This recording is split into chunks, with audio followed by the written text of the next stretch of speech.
Good morning mga viewers. Ito nagagayak ang aking anak si Christine May sa kanyang pagpasok sa paaralan.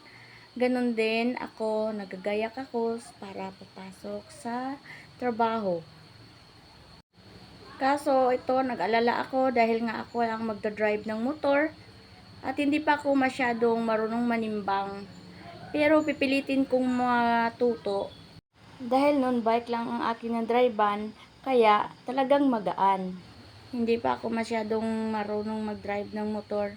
Pero ito ngayon ay sinusubukan ko. Dahan-dahan lang para hindi matumba. Kasi ilang beses na ako natumba kasi nung nagpo-practice ko. Pero kinaawaan ng Panginoong Diyos, hindi naman. Ihatid ko yung anak ko sa eskwelahan at ako naman sa trabaho. Tapos ito nga talagang nanginginig yung kamay ko dahil hindi pa ako masyado marunong magbalanse. Sa edad kong to 40, pero talagang pinipilit kong sarili kong mag-drive. Paano ba naman kasi wala na akong inaasahan.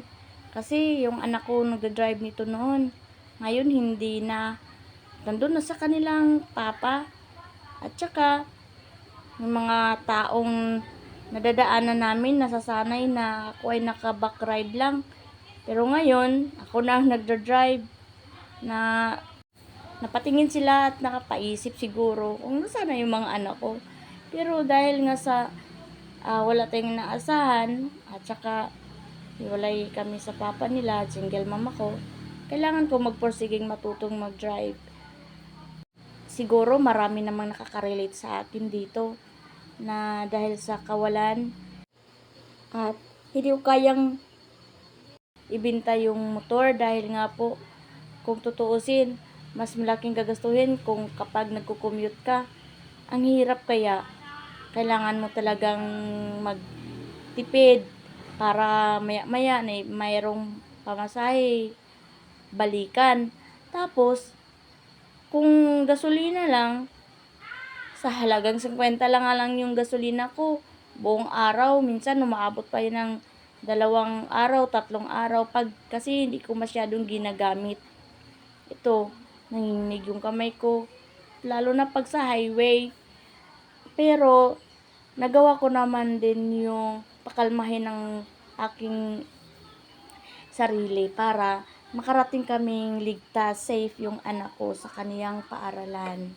Ayan, malapit na kami sa kaniyang paaralan at may hatid ko na siya. Ayan na.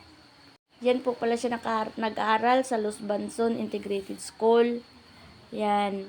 Ako naman ngayon, pupunta na naman ako sa aking papasukan. Kaya lang, kailangan mo talagang dubli ingat. Manalangin palagi. Walang tigil sa panalangin.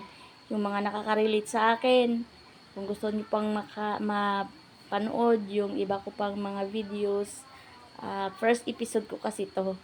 Tinatry ko paano ko mai-flex or maikwento dito sa o mai-vlog. Ito yung mumunting opisina namin. Kung gusto nyo pa mapapanood ang susunod kong paglalakbay, pwedeng i-follow and share nyo lang po para sa mga nakaka-relate sa aking buhay na nagsusumikap kahit natatakot man, nagpupursiging matuto magmotor. Kaya sa mga nangangarap na magmumotor na tulad ko, manalangin ka lang. Manalangin ng taimtim at huwag kaligtaan na iisipin na nandiyan yung ating Panginoong Diyos na siyang gumagabay sa atin. Bye!